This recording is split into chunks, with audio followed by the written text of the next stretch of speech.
रहीम अस्सलाम वालेकुम फ्रेंड्स, आज मैं आपके लिए एग की मज़ेदार सी रेसिपी लेकर आई हूँ। स्टेप बाय स्टेप रेसिपी आप फॉलो कीजिएगा। बहुत ही मज़ेदार ये एग लबाबदार बनता है। तो चले आए बनाना स्टार्ट करते हैं। इसके लिए मैंने एक पैन में आधा कप जो है वो ऑयल लिया है। खुला पैन लेंगे और कुछ गरम मसाले जिसमें तेज़पात का पत्ता, हाफ एक इलायची, 2-3 लौंगे, 3-4 काली मिर्च, ज़ीरा और थोड़ी से दालचीनी के टुकड़े या फिर एक टुकड़ा ले लीजिएगा। ये मैं ऑयल में डाल रही हूँ। बहुत अच्छी तरीके से मिक्स करेंगे। इसको 102 मिनट भूनेंगे ताकि इसका अच्छा सा फ्लेवर हमारे ऑयल में शामिल हो जाए। एक मीडियम साइज़ का मैंने अनियन लिया जो बिल्कुल बारीक चॉप कर लिया है। ये मैं इस ऑयल में शामिल कर रही हूँ और फिर इसको मैं अच्छी तरह से मिक्स करते हुए पकाऊंगी।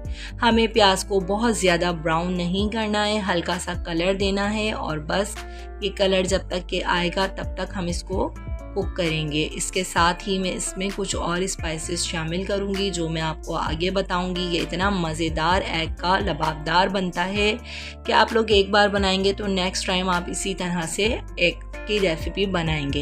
ये देखें मेरी प्याज कलर आ चुका है हल्का सा, तो बस मुझे इतना ही कलर चाहिए था। अच्छा जी, इसके साथ ही मैं कुछ स्पाइसेस ले रही हूँ जिसमें मैंने हाफ़ टेबल स्पून हल्दी, 1 टेबल स्पून पिसा हुआ धनिया, 1 टेबल स्पून कुटी हुई लाल मिर्च और हाफ़ टेबल स्पून ही मैंने सॉल्ट का यूज़ किया है। इसमें अब मैं थोड़ा सा पानी शामिल करूँगी ताकि जो है मेरी प्याज और मज़ीद कलर ना आए और तमाम मसाले मैं इसमें जो शामिल करूँ इनके कच्चे मसाले की धांस ना उड़े और मेरे मसाले जो है वो अच्छी तरह से भुन जाए। इसको चलाते हुए हम पकाएंगे 2 से 3 मिनट के लिए। हम अपने मसाले को बहुत अच्छी तरह से कुक करेंगे, बहुत अच्छी तरह से भूनेंगे। भुनने के बाद मैंने इसमें तकरीबन आधा कप जो है पानी डाला और इसकी मज़ीद भुनाई की जिसमें ये मसाला जो है वो बहुत अच्छी तरह से भुन गया है। मैंने एक लार्ज साइज़ का टमाटर लिया जिसको मैंने कट कर लिया है। ये टमाटर मैं मसाले में शामिल कर रही हूँ और इसकी अच्छी तरह से मिक्सिंग करते हुए 3 से 4 मिनट में इसको कुक करूँगी कवर करके, ताकि मेरे टमाटर जो हैं वो बिल्कुल अच्छी तरह गल जाएंगे। देखें मेरे टमाटर जो है वो बहुत अच्छी तरह से गल गए हैं। थोड़ा सा पानी शामिल करके मैंने इनको मज़ीद पकाया था और ये बहुत अच्छी तरह से गल गए। देखें तमाम मैश हो चुके हैं मेरे टमाटर।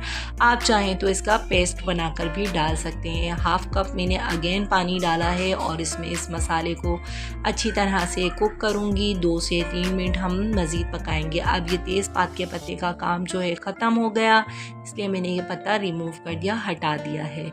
अब मैं 1 बाय 1 करके इसमें एग इस तरह से डालूँगी कि एक साइड पर ये पूरा एग जाए।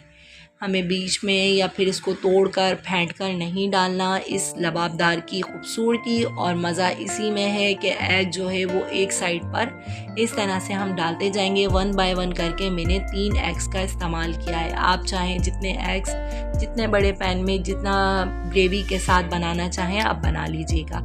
ये बस मैंने एग्स डाले, इसमें हम चमचा वगैरह कुछ नहीं चलाएंगे। टेस्ट के लिए मैंने ऊपर से एग के ऊपर ब्लैक पेपर को डाल दिया है। बहुत मज़ेदार बनकर रेडी होगा और इसके ऊपर मैं कुछ हरी मिर्चें और गार्निशिंग के लिए हरा धनिया भी यूज़ करूँगी।